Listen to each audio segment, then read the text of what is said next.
Well, it's a bilateral dimension. With clarity, we would like to convey to you that this is not the first time that India has been targeted by a terrorist attack from across the border. In the last few decades, there have been many shocking instances. India's parliament was attacked in the year 2000. We had the Chitty Singhpura massacre, where 6 were targeted, they were singled out and killed. We had attacks in Uri, Udhampur, Poonch, but a big attack on 26/11/2008, in which the citizens of the world were killed. 167 to be precise, many nationalities, and the world saw that. Now these groups, whether Jaish-e-Mohammad or Lashkar-e-Taiba, they are not only headquarters they are there in Bahawalpur and Muridke, but the so-called, what the leader of the group mentioned, those who claim the responsibility, the resistance front, is actually a front of Lashkar-e-Taiba. It's so well documented who these people are. These two organizations which I mentioned are UN proscribed, UN designated terrorist groups. And that has to be registered. Now Pakistan is deep state, is ISI and military to be precise. Pakistan is a sham of a democracy, I'm sorry to say.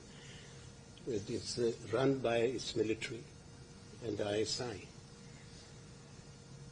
They not only train, fund, arm, but shelter and protect these terrorist organizations, which is reprehensible. Even after India was forced to take action after the outrageous and dastardly attack in Pahalgam, which killed 26 of our innocent people, it's not a question of number. Over the years, if you see, the number runs into thousands. And they are defenseless, harmless, vulnerable, simple citizens of the country who have been killed. So India, its government, its defense forces have a duty to defend our country, to protect our people, and also to safeguard India's integrity.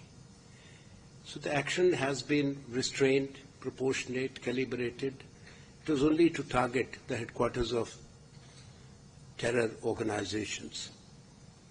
Those terrorists who got killed, or those who were there in the headquarters, they were given a national funeral by the Pakistani army. Their coffins were taken, draped in the Pakistani national flag. Is there any other, some people have asked questions in other places of the world, okay, what is the proof? Can there be a bigger proof? They themselves have provided the proof, which is visual. It has flashed across the world. So what the retaliation took place was to India's action, which had clearly avoided, clinically, any civilian target, any Pakistani military target. So what was the outrage there about? We are surprised if the two UN designated terrorist organizations' headquarters were targeted. For that, they attack our Air Force installations, Air Force stations, civilians. In Jammu and Kashmir, civilians were the victims of the Pakistan retaliatory attacks, and a large number of them were displaced. We have come here to explain our position. It's a global outreach of India to inform the public opinion, sensitize the people about the seriousness of the situation as it prevails. Further, terrorism per se is a global scourge, and Pakistan has played actually a pivotal role over the years. Pakistan's signature you will find in major terror attacks, whether it was the Twin Towers attack, the London bombings, the attacks in France, in Amsterdam, other places. It's not only, but we are the principal targets, the major targets. We don't have to remind that where was Osama bin Laden found. There's a list of 85 terrorists which the UN has released. There's the UN Resolution 1267. It's all there. So we are appealing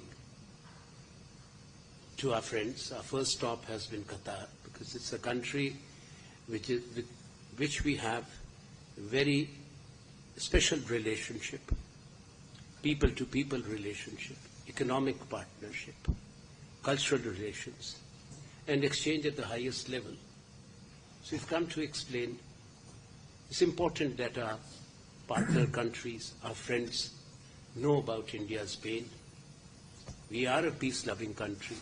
As the world knows, India is a multilingual, multi-ethnic, multi-religious country, and a country which has always tried to foster bonds of trust and friendship across the world. And that's how I will say. It's Pakistan directly which is responsible. It is not at the behest of anyone, but it has been, terrorism has been used as an instrument. It has been weaponized and used as an instrument of state policy by the state of Pakistan to target and hurt India.